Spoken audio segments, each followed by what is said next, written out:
আমি তো অসুস্থ, আমার তো জান বাঁচে না। আমার তো গোডাউন ছিল মনে করেন মাঝখানে এখানে দেই গোডাউন মেলাই ছিল প্রায় 40-30-35টা হবো। কি কি মালামাল ছিল এই গোডাউনগুলোতে? খালি কাপড়, খালি কাপড়। আপনার গোডাউনে কি ছিল, কত টাকা ক্ষতি? আমার মনে করেন 1,20,000-30,000 টাকার মতো মাল ছিল কাপড়ই। লোনের কথা শুনলাম, টাকা পয়সা যে আনছেন এই তো ওই যে নুন এসএসটি আজকে লাঞ্চের আগে তুলে আনছি 70,000 টাকা তুলে আনছি আজকে। আচ্ছা, তারপরে আমি ওই মাল নিয়েছি, সব পুড়ে গেছে? সব পুরা গেছে, একটাও নাই বাবা রে। এখন কি হবে আপনার? ওখানে আপনারা যদি দয়া করেন কিছু এটাই হবো, আর কিছু নেই আমার। আমার এটার উপরে সংসার চলতো, আমার তো এটার উপরে সংসার। সামনে ঈদ আসতেছে তো বুঝছেন, কষ্ট হবে চলতে। আপনারা যদি কিছু দয়া করেন তাহলে সেন আমার তাই কি ঠিক করবো বাবা, আমার যা গেছে, আমার তো ক্ষমতা নাই আর। আগুনটা লাগলো কিভাবে?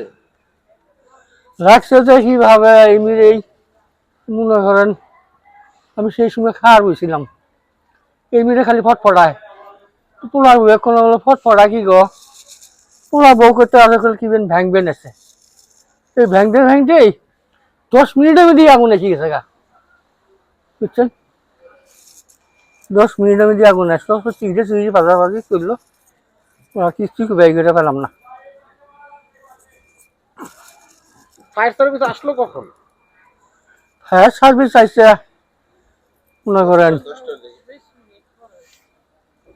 আইসে তো আগেই আছে, 20 মিনিটও হয়নি, 20 মিনিট হয়নি, আগে আসতে আসি পানির অসংকট।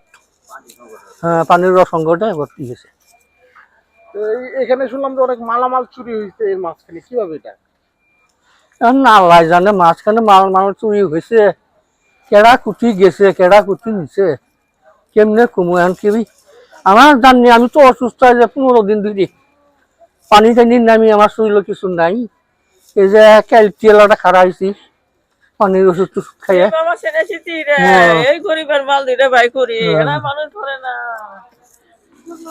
আমি তো অসুস্থ, আমার তো জান বাঁচে না।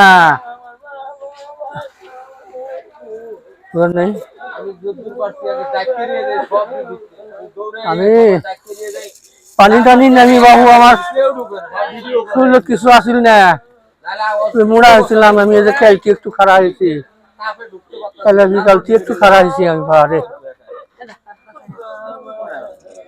মানে গুরু যদি হাঁফানি আরো হাঁফানি। বুঝছেন, আপনার দেশের বাড়ি কোথায়? এই ব্যবসা কতদিন যাবত করতেছেন? আমার দেশের বাড়ি হল জামালপুর। ব্যবসা ধরছি মনে করেন 1 বছর ধরে, 1 বছর ধরে।